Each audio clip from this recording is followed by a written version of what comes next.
বেইমানিটা তখনই মনে হয় যখন কোনো একটা এক্সপেকটেশন থাকে।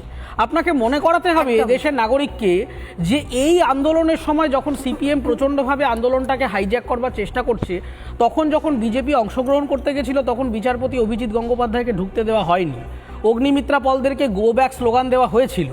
তাহলে তুমি যদি প্রথমে প্ল্যাটফর্মটাকে মনে করে থাকো যে এটা অরাজনৈতিক, এটা সবার জন্যে, তাহলে তুমি সেই দিন কেন বিজেপির প্রার্থীদেরকে গো ব্যাক স্লোগান দিলে? তার মানে তুমি তখন থেকেই আসলে একটা ইন্টেনশন ধরে রেখেছো যে এই আন্দোলনটা আমি আমার কোনো একটা নির্দিষ্ট পলিটিক্যাল এজেন্ডায় কুক্ষিগত করে নেব।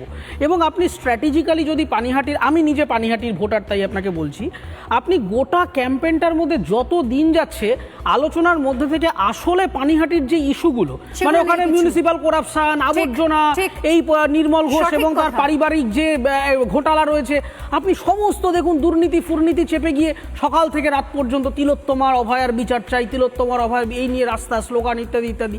আরে আজকে যদি সিপিএম ক্ষমতায়, ধরে নিন পানিহাটিটা জিতে গেল, ও কি করে অভয়ার বিচারটা দেবে? ওর কী কন্ট্রোল আছে যে অভয়ের বিচারটা দেবে? ফলে এই জায়গাটা দেখুন, এই বেইমানি কথাটা প্রয়োগ করার একমাত্র উদ্দেশ্য হচ্ছে যে সিপিআইএম মনে করেছিল যে এই আন্দোলনটা থেকে কোনো একটা জায়গায় তারা একটা কিছু একটা ইকুইটি ওখান থেকে এনজয় করবে। কিন্তু যখন দেখা গেল যে তৃণমূল খানিকটা হাইজ্যাক করে নিল, মানুষজন স্ক্যাটার্ড হয়ে গেল, ওখান থেকে সুপ্রিম কোর্টে ম্যাটার চলে যাওয়াতে ব্যাপারটা থিতো হয়ে গেল, তখন দেখলো আর কোনো উপায় নেই।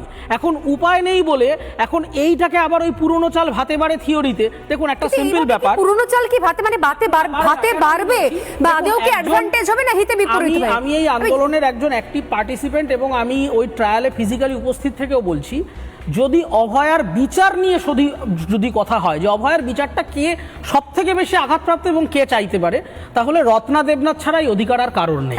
তার কারণ ওনার যে যন্ত্রণা, ওনার যে আমি আপনি কারোর পক্ষে এটা বলা সম্ভব না। যদি নিজের মেয়ের বিচার চাওয়ার জন্য মা কথা বলেন তাহলে আমাদের মুখ বন্ধ রাখা উচিত।